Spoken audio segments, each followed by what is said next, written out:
السلام علیکم ورحمۃ اللہ تعالی وبرکاتہ۔ الحمد للہ وکفا وسلام علی حبیبہ المصطفى اما بعد فاعوذ باللہ من الشیطان الرجیم بسم اللہ الرحمن الرحیم رضی اللہ عنہم ورضوا عنہ صدق اللہ العظیم۔ سلسلہ ہے صحابہ اکرام رضوان اللہ تعالی علیہ مجمعین کی سیرت کا، اور جیسے کہ میں نے آپ کو بتایا ہے کہ رسول پاک صلی اللہ تعالی علیہ وسلم کی یہ وہ عظیم صحابہ ہیں جو ہمارے دین کا ستون ہیں۔ ایک روایت سنا کر پھر ہم آگے بڑھتے ہیں ایک صحابی رسول کی سیرت کی طرف۔ حضرت امام احمد بن حنبل رضی اللہ تعالیٰ عنہ فرماتے ہیں، جب تم کسی شخص کو دیکھو کہ وہ صحابہ اکرام کے بارے میں ہلکی باتیں کرتا ہے تو اس کی مجلس سے اور اس کے قریب سے اٹھ جاؤ، اس لیے کہ وہ مشکوک الایمان شخص ہے۔ مشکوک الایمان کا مطلب یہ کہ اس کا ایمان نہیں ہے، شک ہے اس کے اندر، اور ایسے شخص کے پاس سے اٹھنے کو اس لیے کہا گیا ہے کہ وہ اپنا شک والا ایمان تمہارے اندر بھی داخل کر دے گا۔ تو صحابہ کے گستاخ کے ساتھ تعلق بنانا یہ خطرے سے خالی نہیں ہے۔ بہرحال اللہ کے نبی صلی اللہ تعالیٰ علیہ وسلم نے جب یہ فرمایا کہ میرے صحابہ کو گالی نہ دو، جس نے ان کو اذیت دی اس نے مجھے اذیت دی۔ حضور پاک صلی اللہ تعالیٰ علیہ وسلم کے یہ صحابہ کے متعلق ایک اور روایت، اللہ تبارک و تعالیٰ نے کائنات میں اپنے لیے جس دل کو چنا وہ محمد الرسول اللہ صلی اللہ علیہ وسلم، اور رسول اللہ کے لیے پوری کائنات میں جن لوگوں کو چنا وہ صحابی رسول بنے۔ وہ عام لوگ نہیں تھے، اللہ تبارک و تعالیٰ کے چنے ہوئے لوگ تھے جو رسول اللہ کی صحبت کے لیے بنائے گئے۔ خیر، ہر صحابی رسول اپنے اپنے اندر ایک خصوصیت رکھتا ہے۔ آج ہم ذکر کرتے ہیں ایک اس عظیم صحابی کا جو سابقون الاولون میں ہے۔ یہ لفظ آپ کو میں نے اس سے قبل بھی بتایا ہے، سابقون الاولون کا مطلب ہے جو سب سے پہلے اسلام لانے والے لوگ۔ ان کی فضیلت بہت زیادہ ہے کیونکہ قرآن پاک میں ان کا ذکر آیا ہے، والسابقون الاولون من المہاجرین والانصار الذین اتبعوہم باحسان رضی اللہ عنہم ورضوا عنہ۔ اللہ فرماتا ہے سب سے پہلے اسلام لانے والے وہ مہاجرین اور انصار میں سے صحابہ جو اللہ کے نبی صلی اللہ تعالیٰ علیہ وسلم کی پیروی کی، اللہ ان سے راضی ہوا۔ ان کے بارے میں سب سے پہلے یہ آیت آئی ہے۔ تو سابقون الاولون میں ایک صحابی کا ذکر آج ہم کرتے ہیں جو کہتے ہیں، خود بیان کرتے ہیں کہ میں اس وقت اسلام لایا جب ابھی نماز بھی فرض نہیں ہوئی تھی۔ مکہ مکرمہ میں حضور پاک صلی اللہ تعالیٰ علیہ وسلم کے سامنے ایمان لانے والے یہ صحابی ہیں حضرت سعد ابن ابی وقاص رضی اللہ تعالی عنہ۔ سعد ابن ابی وقاص یہ وہ صحابی ہیں کہ ان کو ایک شرف اور ملا ہے کہ یہ کس کے ذریعے سے اسلام لائے۔ مشہور روایت ہے کہ حضرت ابو بکر صدیق رضی اللہ تعالیٰ عنہ کی تبلیغ سے کچھ ایسے بڑے صحابہ ایمان لائے ہیں جیسے حضرت عثمان غنی۔ اس طرح کے 5 صحابہ حضرت ابو بکر صدیق کے تبلیغ پر ایمان لائے، ان میں سے ایک سعد ابن ابی وقاص ہے۔ حضرت سعد ابن ابی وقاص خود اپنا واقعہ بیان کرتے ہیں کہ انہوں نے ایک بار خواب دیکھا، اور خواب میں انہوں نے یہ دیکھا کہ ایک اونچی ٹیلے سے وہ اتر رہے ہیں یا ایک پہاڑ کی طرف آپ جا رہے ہیں، تو اسی اثنا میں آپ نے دیکھا کہ چاند آسمان سے اتر کر ان کے پیچھے پیچھے چل رہا ہے۔ تو اس طرح کے خواب معمولی نہیں ہوا کرتے کہ چاند زمین پر اترا ہو اور ان کے ساتھ ساتھ چل رہا ہو۔ تو انہوں نے اس خواب کی تعبیر یہ بیان کی کہ دوسرے ہی دن ان کے اندر یہ طلب بڑھ گئی کہ یہ خواب معمولی نہیں ہے، مجھے کسی خاص راستے کی طرف بلایا جا رہا ہے یا کوئی بہت بڑی چیز مجھے ملنے والی ہے۔ تو ان کو خواب کی تعبیر بتانے والوں نے بتایا، سعد ابن ابی وقاص ان قریب تو ایک ایسی دولت پائے گا جس پر دنیا رشک کیا کرے گی۔ تو وہ دولت کیا تھی؟ وہ رسول اللہ صلی اللہ علیہ وسلم کی صحبت تھی، اور اس وقت ان کو پتا تھا کہ اللہ کے نبی صلی اللہ تعالی علیہ وسلم ابھی چھپ کر کے اسلام کی دعوت دے رہے ہیں زید بن ارقم کے گھر. تو اسی وقت حضرت سعد بن ابی وقاص حضور صلی اللہ علیہ وسلم کی بارگاہ میں حاضر ہوئے اور ایمان قبول کیے بغیر کسی چونچرا کے، نہ کوئی سوالات، نہ کوئی دلائل، کسی طرح کی کوئی آرگیومنٹ نہیں. جس وقت آپ ایمان لائے تھے اس وقت آپ کی عمر 17 سال کی تھی. اور اس کے بعد رسول پاک صلی اللہ تعالی علیہ وسلم کے اس زمانے کو آپ سوچیں، شروعاتی اسلام ہے یہ، اور کہا گیا ہے اس وقت تقریباً 20 یا 25 لوگ ہی ایمان لائے ہوئے تھے، اور بعض روایات میں ہے کہ آپ 7ویں نمبر پر تھے. بہرحال سابقون الاولون میں تھے، لیکن آپ نے ہر زمانہ دیکھا حضور صلی اللہ علیہ وسلم کے ساتھ.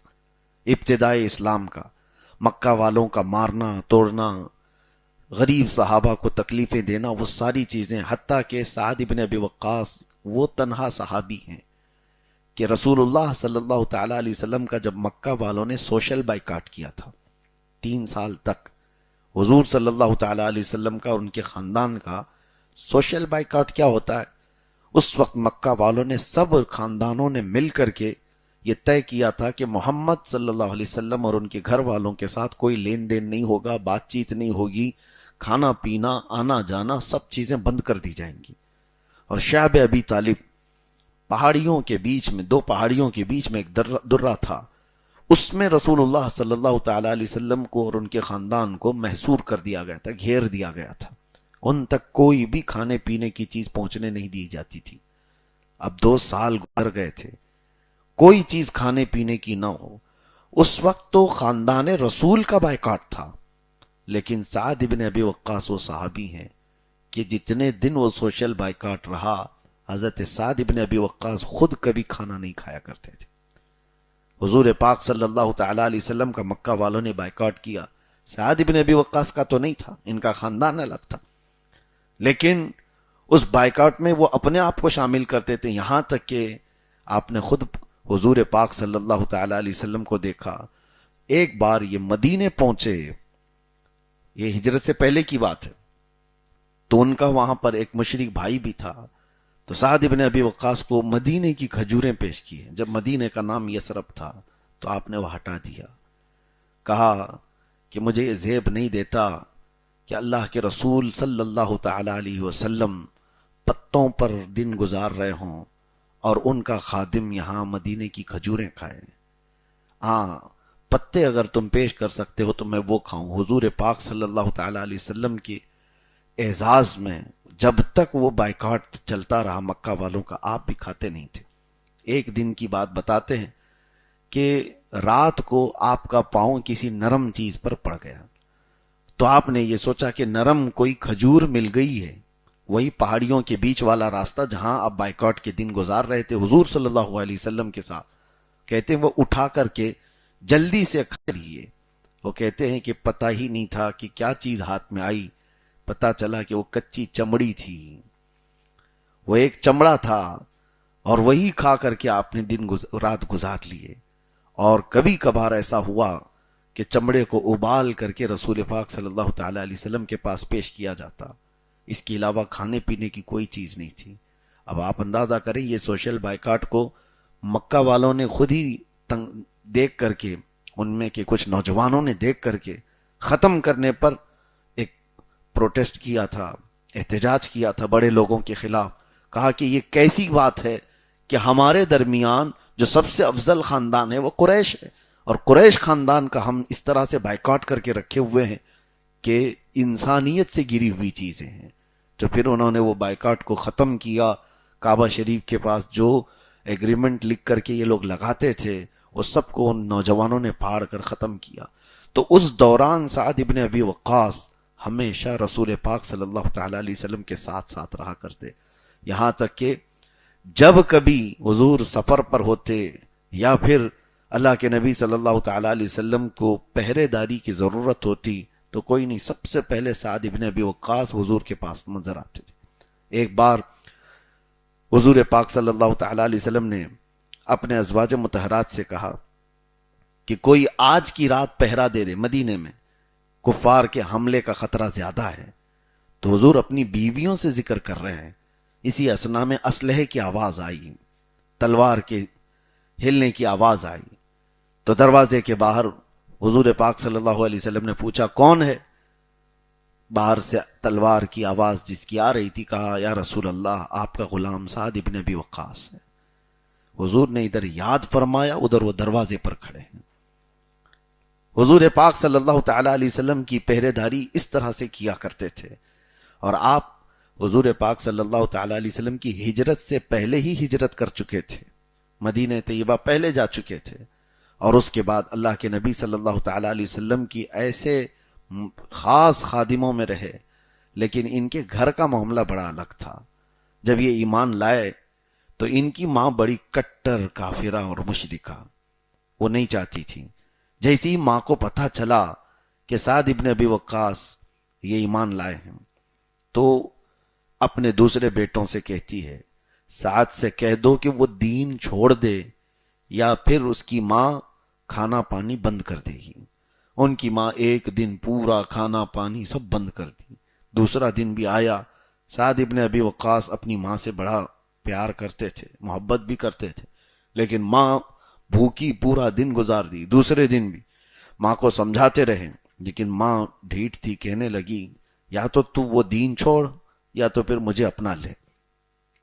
سعد ابن ابی وقاص کہتے ہیں اس کشمکش میں تھا کہ آخر کیا کروں. تیسرا دن آ گیا اور ماں کھانے کو تیار نہیں. وہ کہتی ہے کہ نہیں میرے ساتھ رہنا ہو تو وہ دین چھوڑ دے. سعد ابن ابی وقاص بڑی آزمائش سے گزر رہے تھے. رسول اللہ صلی اللہ تعالی علیہ وسلم کی بارگاہ میں جانا اور پھر آنا. ماں نے اخیر میں ایک جملہ کہا، سعد میں نے سنا ہے تمہارا دین تو وہ ہے جس میں کہا گیا ہے کہ والدین کے ساتھ حسن سلوک کرو، ماں باپ کے ساتھ ادب کے ساتھ پیش آؤ. تو سن، میں ماں ہوں تیری اور تو میرے ساتھ حسن سلوک کر، جو میں کہہ رہی ہوں وہ مان لے، اسی میں میری رضا ہے. سعد ابن ابی وقاص کہتے ہیں یہ مسئلہ تو حضور سے پوچھنا پڑے گا. میں تمہارے ساتھ حسن سلوک میں ساری چیزیں کروں گا، لیکن بات ماننے کی جہاں تک بات ہے یہ حضور سے پوچھتا ہوں. کیا ہر بات ماننی چاہیے؟ تو ماں کی محبت، ماں کا احترام اپنی جگہ اور ادب، ساری چیزیں ویسی تھیں، لیکن مسئلہ یہ تھا کہ دین چھوڑنے کے لیے کہا جا رہا تھا. حضور پاک صلی اللہ تعالی علیہ وسلم کی بارگاہ میں فجر کا وقت تھا، یہی طلب لے کر کے کہ میری ماں کا مسئلہ تو کچھ حل ہو جائے. تو اس وقت نماز کے بعد حضور صلی اللہ تعالی علیہ وسلم بیٹھے تھے کہ جبرائیل امین آیتیں لے کر اتر آئے. وَوَصَّيْنَا الْإِنسَانَ بِوَالِدَيْهِ حُسْنًا. اللہ تعالیٰ فرماتا ہے ہم نے انسان کو یہ حکم دیا ہے کہ وہ اپنے ماں باپ کے ساتھ اچھا سلوک کرے. اور آگے رب تعالیٰ فرماتا ہے وَإِن جَاهَدَاكَ عَلَىٰ أَن تُشْرِكَ بِي. اگر وہ ماں باپ شرک کرنے پر تم کو ابھاریں فَلَا تُطِعْهُمَا، پھر ان کی پیروی مت کرو. حکم آ گیا. اگر وہ شرک کرانا چاہتے ہیں ماں باپ تو پھر تم ان کی بات نہ مانو. وَصَاحِبْهُمَا فِي الدُّنْيَا مَعْرُوفًا، ہاں دنیاوی معاملات میں ان کے ساتھ اچھا سلوک کرو. یہ آیت آئی، حضرت سعد ابن ابی وقاص آیت سنتے ہی کہتے ہیں یا رسول اللہ یہ میرے گھر کے لیے آئی، یہی مسئلہ لے کر کے آیا تھا. تو پھر فوراً گئے اور اپنی ماں سے کہا اب تمہارے لیے میں حکم لے کر کے آیا، قرآن کی آیت آ گئی، حسن سلوک جو ہے وہ کرتا رہوں گا، لیکن شرک تمہارے ذریعے سے اگر کروانا ہے تو یہ کبھی نہیں ہوگا. وہ صحابہ کا ایمان تھا جو جان مانگو تو جان دے دیں، جو مال مانگو تو مال دے دیں، مگر یہ ہم سے کبھی نہ ہوگا نبی کا جاہو جلال دے دیں. وہ صحابہ تھے، ماں باپ رشتہ داریاں سب ایک جگہ پر، لیکن نبی پاک صلی اللہ تعالی علیہ وسلم پر جو ایمان کی کیفیت تھی ان کی، اس کو کوئی ہلا بھی نہیں پاتا تھا. پھر ماں نے اپنا روزہ توڑ دیا، ختم ہو گیا. اس کے بعد حضرت سعد ابن ابی وقاص رضی اللہ تعالیٰ عنہ کی زندگی کے کچھ اہم پہلو میں آپ کو بتاؤں. اللہ اکبر. ہم اور آپ کیا کہتے ہیں حضور صلی اللہ تعالیٰ علیہ وسلم کی بارگاہ میں؟ کیا کہتے ہیں کہ یہ فدا کا ابی و امی یا رسول اللہ. کیا کہیں گے ہم؟ فدا کا ابی و امی یا رسول اللہ، جس کا مطلب ہوتا ہے یا رسول اللہ میرے ماں باپ آپ پر قربان ہو. یہ حقیقت ہے یا نہیں؟ ہم دل و جان سے کہتے ہیں، ساری کائنات کہتی ہے اے اللہ کے رسول میرے ماں باپ آپ پر قربان ہو. لیکن ایک موقع ایسا آیا جنگ کے موقع پر، حضرت سعد ابن ابی وقاص تیر انداز تھے اور تیر چلانے میں ماہر تھے. تو جنگ کے موقع پر حضور پاک صلی اللہ تعالی علیہ وسلم کے پاس حضرت سعد ابن ابی وقاص آئے. کہا یا رسول اللہ اجازت، میں صفوں کو چیرنے جا رہا ہوں. تو نبی پاک صلی اللہ علیہ وسلم نے کیا کہا؟ ان کی تیر کو ہاتھ لگایا اور کہا ارمی یا سعد بی ابی انت و امی، اے سعد تیر چلا، تجھ پر میرے ماں باپ قربان. یہ واحد صحابی ہیں، ایک ہی صحابی ہیں جن کو اللہ کے رسول نے فرمایا اے سعد تجھ پر میرے ماں باپ قربان. کیسا شرف پایا انہوں نے کہ اللہ کے رسول صلی اللہ تعالی علیہ وسلم جس کو کہہ رہے ہوں کہ میرے ماں باپ تم پر قربان ہو. اور یہ فضیلت تو ہے ہی، اس کے علاوہ وہ 10 صحابہ جن کو حضور نے دنیا میں جنت کی بشارت دی، ان میں 5ویں نمبر پر حضرت سعد ابن ابی وقاص ہیں. 4 تو خلفائے راشدین ہیں، حضرت ابو بکر، حضرت عمر، حضرت عثمان، حضرت علی رضوان اللہ تعالی علیہ مجمعین. ان کے بعد 5ویں نمبر پر حضرت سعد ابن ابی وقاص ہیں جن کو رسول اللہ صلی اللہ تعالی علیہ وسلم نے دنیا میں ہی فرمایا کہ یہ جنتی ہیں. اور یہ فضیلتیں اتنی نہیں، آپ اگر تاریخ پڑھیں اسلامی خلافت کی تو حضرت عمر رضی اللہ تعالیٰ عنہ کی خلافت کے بعد جو لوگ کینڈیڈیٹ تھے خلافت کے، حضرت عثمان اور حضرت علی کی خلافت کے وقت، ان امیدواروں میں حضرت سعد ابن ابی وقاص بھی تھے. سارے صحابہ 6 لوگوں کو جو منتخب کیا تھا حضرت عمر نے کہ 6 لوگ مل کر کے خلیفہ بنائیں، وہ مجلس شورا بنائی تھی، ان 6 لوگوں میں حضرت سعد ابن ابی وقاص بھی تھے. اور اس وقت یہ بھی بات چل رہی تھی کہ سعد ابن ابی وقاص تیسرے خلیفہ بنیں گے، لیکن انہوں نے خود دستبرداری کر لی اور اپنی طرف سے وہ دوسرے کے حق میں ووٹنگ کر دی. تو حضرت عثمان غنی رضی اللہ تعالیٰ عنہ کی خلافت کے وقت بھی سعد ابن ابی وقاص کی رائے لی جاتی تھی. اس کے علاوہ ایک بڑی بات ہے، احد کے میدان میں ان کے جو قریبی دوست تھے عبداللہ بن جحش، بہت قریبی یار تھے، دونوں کی بہت بنتی تھی اور دونوں اٹھنا بیٹھنا آنا جانا بازاروں میں سب ان کا ساتھ ساتھ. یہ سعد ابن ابی وقاص ہی وہ صحابی ہیں کہ جب رسول اللہ صلی اللہ تعالی علیہ وسلم نے ان کو مدینہ طیبہ میں عقد مواخات یعنی بھائی چارہ جو بنایا تھا انصار سے، تو یہ صحابی ہیں جن کو ان کے ساتھی نے کہا تھا کہ سعد یہاں پر جو جو چیزیں تمہیں چاہیے وہ میرے گھر سے برابر برابر حصے کے ساتھ لے لو. تو حضرت سعد نے کہا تھا مجھے مدینے کے بازار دکھاؤ، میں تجارت کروں گا اور کماؤں گا. اور ان کو مدینے کا بازار دکھایا گیا. 10 سال کے اندر ہجرت حضور نے فرمایا، اس کے بعد 10 سال ہی تو حضور پاک صلی اللہ تعالی علیہ وسلم ظاہری حیات میں رہے.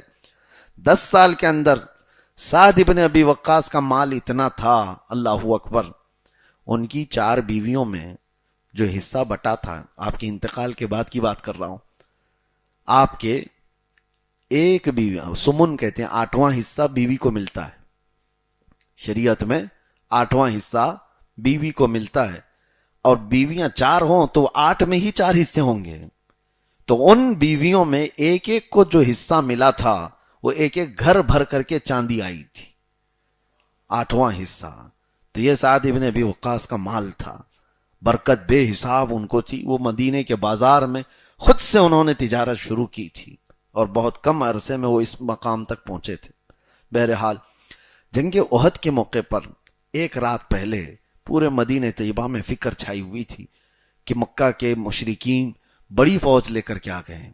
ان کی تعداد اس وقت 3000 سے زیادہ تھی اور اس وقت صحابہ صرف 700 کی تعداد میں تھے. حضور پاک صلی اللہ تعالی علیہ وسلم رات کو تیاری فرما رہے، صحابہ سے کہہ رہے فجر سے پہلے یہاں سے نکل کر احد تک چلے جائیں گے. اور اس رات حضرت سعد ابن ابی وقاص اور ان کے دوست حضرت عبداللہ بن جحش مصلی پر بیٹھ کر دعائیں کر رہے ہیں اور کہتے ہیں دونوں کہ بھائی تم دعا کرو میں آمین کہوں گا، میں دعا کروں گا تم آمین کہو. اور دونوں دعائیں کیا کر رہے ہیں؟ سعد ابن ابی وقاص کا شوق دیکھیں. اللہ کی بارگاہ میں یوں کہتے ہیں اے رب العالمین، کل میدان جنگ میں مجھے اترنا پڑے اور دشمنوں سے میرا مقابلہ ہو جائے تو میری یہ تمنا ہے کہ سب سے بڑے دشمن سے میرا مقابلہ ہو جائے، سب سے بڑے پہلوان سے، اور اس کو میں کبھی دائیں سے ماروں، کبھی بائیں سے ماروں، کبھی آگے سے اور کبھی پیچھے سے، اور پھر اس کو گرا کر اس کے سینے پر کھڑا ہو جاؤں اور تیری کبریائی بلند کروں۔ دعا تھی ان کی۔ حضرت عبداللہ بن جہش آمین آمین آمین کہہ رہے تھے۔ اس کے بعد جب ان کی ہو گئی تو عبداللہ بن جہش کہتے ہیں میں دعا کرتا ہوں۔ اب وہ دعا کرنے لگے، اے رب العالمین، کل میدان جنگ میں مجھے اترنا ہوا، تیرے نبی کے دشمنوں سے مقابلہ ہوا، تو میری تمنا یہ ہے کہ مارتے مارتے دشمنوں میں گھر جاؤں، اور تیری محبت میں، تیرے نبی کی محبت میں لوگ مجھے کبھی دائیں سے ماریں، کبھی بائیں سے ماریں، کبھی آگے سے اور کبھی پیچھے سے، یہاں تک کہ مجھے ختم کر دیں، پھر میرے جسم کا ہر حصہ تیری کبریائی بلند کرے، میرے جسم کا ہر حصہ تیری پاکی بیان کرے۔ ان کی دعا یہ تھی، ان کی دعا یہ تھی، دونوں ایک دوسرے کی دعا پر آمین بھی کہتے تھے۔ دوسری صبح آئی، احد کے میدان میں پہنچے، جنگ تو گھماسان کی ہوئی، مشرکین میدان چھوڑ کر پہلے بھاگ چکے تھے، لیکن اچانک شام کے وقت جنگ کا پانسا پلٹ گیا۔ خالد بن ولید کے حملے کی وجہ سے یہ جنگ جو جیتی ہوئی تھی وہ شکست میں بدل گئی۔ اس وقت صحابہ کرام آزمائش میں آ گئے تھے، کیونکہ وہ مال غنیمت جمع کر رہے تھے، بھاگے ہوئے کافر بھی آ گئے، اور پیچھے سے 200 گھڑ سواروں نے بھی حملہ کر دیا خالد بن ولید کی سپہ سالاری میں۔ تو اچانک یہ حملہ ایسا ہوا کہ صحابہ جتنے بیچ میں میدان میں موجود تھے، کئی لوگوں کے وہاں پر آزمائش کے اوقات آ گئے، 70 صحابہ شہید ہوئے تھے، 70 صحابہ۔ وہ اسی جنگ میں حضرت امیر حمزہ کا کلیجہ چبایا گیا تھا، وہی جنگ ہے جس میں رسول اللہ کے دندان مبارک شہید کیے گئے تھے۔ وہ جنگ بڑی آزمائش کی تھی۔ شام کا وقت ہوا تو اب ساری لاشیں جمع کی جا رہی تھیں، تو اس وقت سعد بن ابی وقاص کہتے ہیں مجھے شدت سے یہ خواہش تھی کہ میرے یار، میرے گہرے دوست عبداللہ بن جہش کا کیا حال ہوا۔ لوگوں سے پوچھنے لگے، عبداللہ بن جہش کو دیکھا تھا؟ تو دیکھنے والوں نے بتا دیا کہ ہاں، ہم نے عبداللہ بن جہش کو دیوانہ وار لڑتے ہوئے دیکھا، اور وہ صفوں میں گھستے گھستے چلے گئے۔ ہم نے تو ان کو آخر وقت اس حال میں دیکھا کہ ان کو لوگوں نے شہید کر دیا۔ پھر اس کے بعد آگے بڑھتے ہیں، شہید کر دیا تو میں اپنے دوست کی لاش تو دیکھ لوں، شہید کی لاش میں دیکھوں، میرے گہرے یار کی لاش کو۔ قریب گئے تو لوگوں نے بتایا کہ ان کے جسم کے 80 ٹکڑے کر دیے گئے تھے، اور کفار و مشرکین نے ان کے گوشت کو ہار بنا کر رسی میں پیرویا تھا۔ اور اس کے بعد ان کے سر کے پاس پہنچے جو ٹکڑوں میں تھا، حضرت عبداللہ بن جہش کو پہچان لیا۔ سعد ابن ابی وقاص قریب بیٹھتے ہیں، یہ بہت تاریخی جملہ ہے۔ حضرت سعد ابن ابی وقاص ان کے سر کو ملتے ہوئے کہتے ہیں، اے عبداللہ، کل تو نے بھی دعا کی تھی، میں نے بھی دعا کی تھی، اور دونوں کی دعا قبول ہوئی۔ سعد ابن ابی وقاص میدان جنگ میں ایک ایسے پہلوان کے سامنے آ گئے تھے جو مکہ کا بڑا پہلوان تھا، اور اس کے ساتھ ایسا لڑے کہ سارے لوگ دیکھتے رہ گئے۔ سعد ابن ابی وقاص کبھی اس کو دائیں سے مارتے، کبھی بائیں سے، کبھی آگے سے، کبھی پیچھے سے۔ اس بڑے نامور پہلوان کو گرا کر اس کے سینے پر کھڑے ہو گئے، اور پھر اللہ اکبر کا اعلان کیا تھا۔ ان کی دعا بھی قبول ہوئی تھی۔ اور ادھر عبداللہ بن جہش لڑتے لڑتے لڑتے شہید ہوئے۔ لوگوں سے پوچھا تو لوگوں نے وہی کیفیت بتائی جو انہوں نے دعا میں خواہش کی تھی۔ لوگوں نے بتایا کہ عبداللہ بن جہش کو لوگ دائیں سے مار رہے تھے، کبھی بائیں سے، کبھی آگے سے، کبھی پیچھے سے، مارتے مارتے ان کے جسموں کے ٹکڑے کر دیے۔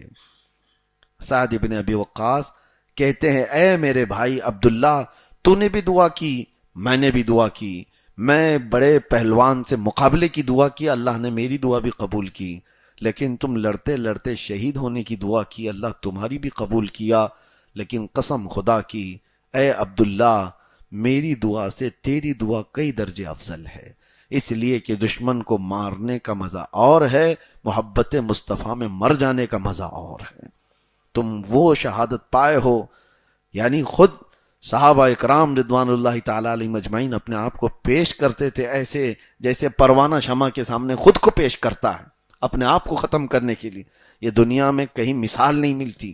اسی کو اعلیٰ حضرت کہتے ہیں کہ حسن یوسف پہ کٹی مصر میں انگشت زنا، یا رسول اللہ سر کٹاتے ہیں تیرے نام پہ مردان عرب، تیرے نام پہ مردان عرب۔ سعد ابن ابی وقاص رضی اللہ تعالیٰ عنہ تقریباً ہر غزوے میں شریک رہے، حضور پاک صلی اللہ تعالیٰ علیہ وسلم کے ساتھ بدر میں، احد میں، خندق میں، ہر غزوے میں سعد ابن ابی وقاص شریک رہے، عشر مبشرہ میں سے۔ اور اس کے بعد سنیے ایک ان کی زندگی کا بہت ہی الگ پہلو، یہ ہم لوگوں کے لیے بھی بہت عبرت کی بات ہے۔ میں کبھی اس واقعے کو پڑھتا ہوں تو ڈھیروں صبر آتا ہے۔ سعد ابن ابی وقاص کوفہ کے گورنر مقرر کیے گئے تھے، اور کوفہ میں جو جامع مسجد تھی آپ وہاں نماز بھی پڑھایا کرتے تھے، امام تھے۔ کوفہ والے ان کے پیچھے نماز پڑھتے رہے۔ تاریخ ہے یہ، ایک وقت ایسا آیا کہ حضرت ابو بکر کی خلافت اور اس کے بعد حضرت عمر فاروق کی خلافت، زمانہ فاروقی میں ایک بار کوفہ سے شکایت آئی ہے، توجہ چاہتا ہوں، حضرت عمر ابن خطاب کی بارگاہ میں شکایت آئی ہے کوفہ میں سے کہ ایک ایسے شخص کو آپ نے گورنر بنایا جس کو نماز پڑھانے کا طریقہ نہیں آتا۔ اور وہ کس کے بارے میں شکایت تھی؟ سعد ابن ابی وقاص کے بارے میں۔ ظاہر سی بات ہے اس صحابی رسول کی شکایت ہوئی ہے، اس امام کی شکایت ہوئی ہے جس کو رسول اللہ صلی اللہ علیہ وسلم نے کہا میرے ماں باپ تم پر قربان۔ ہم جیسے لوگوں کی کیا اوقات ہے؟ اس صحابی رسول کے خلاف فتنہ پرور لوگوں نے شکایت امیر المومنین کے پاس کی، اور ایسا نہیں کہ باتیں اڑتی چلی گئیں۔ وہ امیر المومنین کون ہے جن کے رعب سے قیصر و کسریٰ بھی کانپتے ہوں، وہ تہ تک پہنچنے والے۔ پھر کچھ لوگوں کو، صحابہ کو بھیجا، اور اس کے بعد پہلے تو سعد ابن ابی وقاص کو بلوایا۔ جب وہ مدینے آئے تو حضرت عمر نے پوچھا کہ سعد آپ کے بارے میں شکایت آئی ہے، کیا آپ لوگوں کو نماز صحیح نہیں پڑھاتے؟ سعد ابن ابی وقاص نے کہا امیر المومنین عمر ابن خطاب، میں وہی نماز پڑھاتا ہوں جو رسول اللہ کے پیچھے نماز پڑھتا دیکھا۔ اور حد تو یہ ہے سعد ابن ابی وقاص اس وقت اسلام لائے ہوئے ہیں جب ابھی نماز بھی فرض نہیں ہوئی تھی۔ جنہوں نے نماز کو فرض ہوتے ہوئے دیکھا ہے اس کی امامت پہ شک ہے۔ حضرت عمر ابن خطاب نے کہا مجھے آپ سے یہی امید تھی کہ آپ رسول اللہ کے طریقے پر ہی قائم ہیں۔ آپ کو واپس بھیج دیا گیا، آپ جائیں۔ پھر دو صحابہ کو تحقیق کرنے کے لیے بھیجا گیا۔ حضرت عمر تو یوں ہی چھوڑنے والے نہیں تھے کسی بھی بات کو۔ دو صحابہ کو تحقیق کرنے کے لیے بھیجا گیا۔ وہ صحابہ آئے، کوفہ کی کئی مساجد میں جو ادھر ادھر تھی سب جگہ پوچھا سعد ابن ابی وقاص کا کیا حال ہے؟ سبوں نے تعریف کی۔ رسول اللہ کے صحابی، عشرہ مبشرہ میں اللہ کے نبی صلی اللہ تعالیٰ علیہ وسلم کا اعتماد ہے، حضور کا بھروسہ ہے، سب نے تعریف کی۔ ایک مسجد تھی، اس مسجد میں ایک شخص کو دیکھا، دو صحابہ مدینے سے آئے ہیں، اس شخص کا نام غالباً اسامہ ایسا کچھ تھا۔ اس نے دیکھا کہ کچھ تحقیق کرنے کے لیے لوگ آئے ہوئے، اس نے کہا اگر سچ بات جاننا چاہتے ہو تو میں بتاتا ہوں۔ تو اس نے بلایا اور کہا حقیقت میں سعد ابن ابی وقاص عشاء کی نماز ایسے پڑھاتے ہیں، ویسے پڑھاتے ہیں، ان کے معاملات ایسے ہیں، نہ وہ جہادوں میں شریک ہوتے ہیں خود، جبکہ سعد ابن ابی وقاص کی عمر اس وقت کافی ہو چکی۔ اس وقت وہ کہتا ہے وہ جہاد میں خود شریک نہیں ہوتے، وہ گھر بیٹھے رہتے ہیں، فلاں فلاں معاملات۔ وہ دو صحابہ سن کر کے آئے حضرت عمر کے پاس، یہ باتیں رکھتے ہیں کہ سارے لوگوں کا پازیٹیو ہے، ایک جگہ سے اس طرح کی خبر آئی۔ سیدنا عمر ابن خطاب رضی اللہ تعالیٰ عنہ نے سعد ابن ابی وقاص کو مصلی سے کہا کہ آپ ہٹ جائیں، اور ان کی جگہ پر حضرت عمار بن یاسر کو امام مقرر کر دیا گیا۔ حضرت سعد ابن ابی وقاص کو یہ بات بہت گراں گزری، خلیفہ وقت کے خلاف نہیں، عمر ابن خطاب کے خلاف نہیں۔ آپ نے ایک جملہ کہا تھا، جس شخص نے میرے متعلق یہ کہا ہے مجھے امامت سے ہٹانے کے لیے، اگر وہ سچا ہے تو پھر اللہ تبارک و تعالی میری پکڑ کرے گا، اور اگر وہ جھوٹا ہے تو میں کہتا ہوں اے اللہ اس کی عمر لمبی کر دے۔ اگر وہ جھوٹا ہے الزام میں، اس کی عمر اتنی لمبی کر دے کہ وہ دنیا کے بڑے فتنوں میں مبتلا ہو جائے اور اس کو جلدی موت نہ آئے. حضرت سعد ابن ابی وقاص کی زبان سے یہ جملہ نکلا، اور اس کے بعد حضرت سعد ابن ابی وقاص تو امامت تو ختم اور معزولی کے بعد آپ الگ اپنی زندگی گزارتے رہے، لیکن روایات آج بھی موجود ہیں. وہ شخص جو اسامہ بن عبد نام کا تھا، اس کو لوگوں نے دیکھا کہ اس کی عمر اتنی ہو گئی تھی کہ اس کی بھووں کے بال آنکھوں پہ ڈھک چکے تھے. بھووں کے بال بہت بڑھاپے میں کسی کے لمبے ہو جائیں اور ایج، اور آنکھوں پر پورے اس کے بھووں کے بال ڈھک جاتے تھے، اور اس عمر میں وہ لکڑی ٹیکتے ہوئے چوراہے پر آتا تھا اور لڑکیوں کو چھیڑتا تھا. غلیظ قسم کے فتنوں میں مبتلا تھا. لوگ اسے دیکھتے تھے اور کہتے تھے تیری عمر ہے یہ، تجھے زیب نہیں دیتا، اس عمر میں تو اس طرح کے فتنوں میں مبتلا ہے. وہ شخص کہتا یہ سعد ابن ابی وقاص کی بددعا مجھے لگ گئی، میں موت مانگتا ہوں لیکن ملتی نہیں، میں دنیا سے ان فتنوں سے جانا چاہتا ہوں لیکن ہوتا نہیں. تو میرے عزیزو، یہ بات پڑھنے کے بعد اندازہ ہوتا ہے کہ عشرہ مبشرہ میں موجود صحابی رسول کے خلاف فتنہ پرور اتنے بڑے فتنے کو انجام دے سکتے ہیں، تو باقی اماموں کا حال ہی چھوڑ دو. دوسرے اماموں کو عصر سے مغرب کے بیچ کب نکال کر پھینک دیا جائے کچھ پتہ نہیں ہے، اور اماموں کو بھی اب زیادہ واویلا کیا کرنا ہے. سعد ابن ابی وقاص رضی اللہ تعالیٰ عنہ کی سنت پہ عمل کرنا ہے، نکل آنا ہے اور ان کو دعا دینا ہے اللہ ان کی عمر لمبی کرے. یہی بات ہے. حضرت سعد ابن ابی وقاص رضی اللہ تعالیٰ عنہ اس کے بعد کئی جنگوں میں شریک رہے، اور پھر اللہ تعالیٰ ان کی تربت پر ہزاروں کروڑوں رحمت نازل فرمائے. سعد ابن ابی وقاص رضی اللہ تعالیٰ عنہ کی زندگی کی چند جھلکیاں میں نے آپ کے سامنے رکھی. کئی حدیثیں آپ نے حضور سے روایت کی، کیونکہ حضور صلی اللہ تعالیٰ علیہ وسلم کے سفر میں ساتھ رہے، حضر میں ساتھ رہے، جنگوں میں ساتھ رہے، حفاظت کے لیے رہے، بہت ساری جگہیں آپ نے دیکھی. لیکن ایک ایسا حصہ بھی آ گیا زندگی میں، آپ کی زندگی میں تو نہیں ہوا لیکن آپ کی وفات کے بعد آپ کے بیٹے کا نام ہے عمرو بن سعد. حضرت سعد ابن ابی وقاص کے بیٹے کا نام، فضیلت تو آپ نے پوری سنی سعد ابن ابی وقاص کی. عمرو بن سعد، عمرو بیٹے کا نام ہے. یہ وہ شخص ہے عمرو بن سعد جس نے کربلا میں سب سے پہلے امام حسین پہ تیر چلایا. معاذ اللہ رب العالمین. کبھی ہوتا ہے ولی کے پیٹ میں شیطان پیدا ہو جائے. یہ ایک بہت ہی عجیب سی چیز ہوتی ہے. جب میں پڑھتا ہوں صحابی رسول کون ہیں، باپ کیا مقام رکھتا ہے. وہ رسول اللہ صلی اللہ تعالی علیہ وسلم کے گھر کے ایسے ملازم رہے کہ وہ چمڑے کھاتے رہے بائیکاٹ کے زمانے میں، خاندان رسول پر جان چھڑکتے رہے، اور بعد میں بیٹے کا حال یہ ہوا کہ صرف ایک جگہ کی حکومت دینے کا لالچ دیا گیا تھا عمرو بن سعد کو، اور اس حکومت کی لالچ میں وہ کربلا کے میدان میں آیا 4000 کا لشکر لے کر، اور تیر چلاتے ہوئے لوگوں سے کہا بھی تھا کہ گواہ رہنا یزید کے پاس، ابن زیاد کے پاس، یہ گواہی دینا کہ سب سے پہلا خیمہ حسین کی طرف تیر میں نے چلایا. بدبخت ہو کر مرا، انجام بھی برا ہوا، گمراہ ہو کر مرا. اور نواسے رسول پر حملہ کرنے والا، اس کا پھر انجام کیا ہو سکتا ہے. تو بہرحال یہ تاریخ کے حصے ہیں. آپ اس بات پر یقین کر کے مت بیٹھ جانا کہ بڑے پیر صاحب کا بیٹا بڑا ہی ہوتا ہے. ایسا نہیں ہوتا، کبھی کبھار پھسل بھی جاتا ہے. بادشاہ کا بیٹا فقیر ہو سکتا ہے، فقیر کا بیٹا بادشاہ بھی بن سکتا ہے. یہ تاریخ کے حصوں میں دیکھا گیا ہے. ہاں، ہمیں شریعت نے اسی لیے حکم دیا ہے. ہم شخصیت پرستی نہیں کرتے. باپ اگر بہت اعلیٰ ہیں تو بیٹے کی نسبت کی وجہ سے ادب تو کریں گے، لیکن بیٹا اگر کافر، مشرک اور فاسق رہا تو پھر اس کے باپ کی نسبت اسے کوئی کام نہیں دے سکتی.